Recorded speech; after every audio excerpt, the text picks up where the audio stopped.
SMS Kredīt LV futbola virslīgas 12. kārtas vārtu top sadarbībā ar specializēto futbola preču veikalu Ball. No 12. kārtas topā iekļuvuši 3 vārti.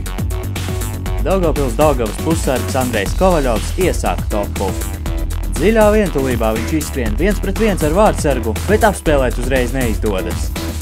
Andrejs novērtē situāciju, tad apspēlē Jelgavas aizsargu un tad gan raida bumbu vārtos.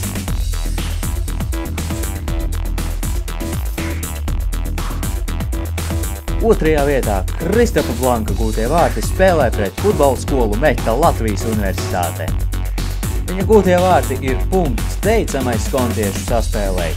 Ar piespēlēm skontieši tiek cauri visai pretinieku aizsardzībai, un Blanks ar vienu pieskārienu noslēdz precīzi izspēlēto uzbrukumu.